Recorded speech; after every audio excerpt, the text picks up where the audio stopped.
Mendoj që skandaloz është një veprimi i policisë, e cila e shoqëronte takimin e dieshëm që kishte të bëjë me liturgjinë, me rastin e festës së Shëngjergjit.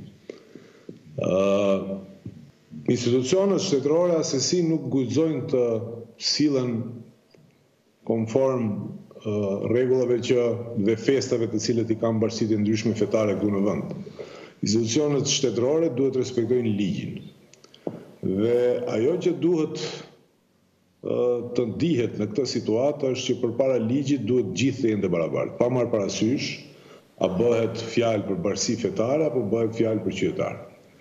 Me fjalë të tjera, në këtë situatë të jashtëzakonshme e cila është shpallur për shkak të pandemisë, për shkak të rrezikut të jetës së qytetarëve nga virusi i gripit, çdo tubim i tillë dhe tentative të tillë për të mbajtur takime të tilla ku nuk respektohen rekomandimet dhe kufizimet të cilët janë vendosur nga ana e qeverisë, nga ana e Ministrisë së Shëndetësisë, nga ana e Organizatës Botërore të Shëndetësisë, janë të rrezikshme sepse rrezikojnë jetën e qytetarit, të atyre që janë prezent, por edhe të tjerëve të cilët nuk janë prezent në ato tubime të cilët bëhen në një sasi të madhe njerëzish. Prandaj janë të dënueshme veprimet e tilla, ne kemi reaguar prembrëm në lidhje me ndodhin që ndodhi në Strug dhe takimeve dhe hapjeve të objekteve fetare, unë mendoj që fillimisht duhet t'i parapri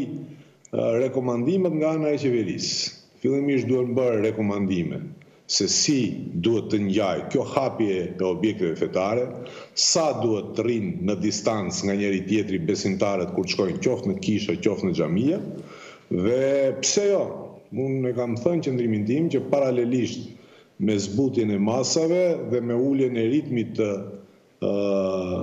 rasteve pozitive me koronavirus, paralelisht me këtë duhet të zbuten edhe masat restriktive. Kështu që xhamit dhe kishat ne jemi si subjekt politik që të hapen, por paraprakisht duhet të përpilohen rekomandime nga ana e qeverisë në çfarë formë dhe cilat do të jenë rregullave që duhet tu përshtaten besimtarët qoftë në xhami, qoftë në kishë. Takva preporaka za сега nema, господин Sela. Jo, nuk ka, as pak nuk ka. Ka shembuj të shteteve në rajon të cilët kanë sjellë rekomandime të tilla, siç është Kroacia, Bosnia, Maqedonia, si çdo herë është e fundit. Dobro. Kështu edhe me mësimin online, kështu edhe me shumë gjëra tjera, po nisi. Вие сте доктор, интернист, ако не се лажам.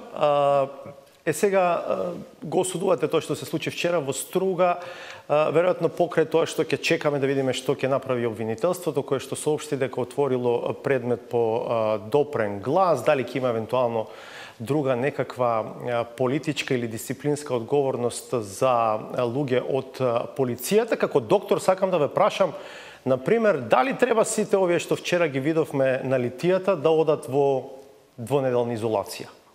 Që është pyetje për epidemiolog më saktë, nuk është për mua si internist, hipotetikisht tani ne të urojmë që të mos ketë pasur të infektuar brenda aty, por realisht, në qoftë se të shkojnë një javë izolim, do t'japin kontribut si qytetar për shoqërinë, do të përmirësojnë në farforme atë gabim që bën dje, që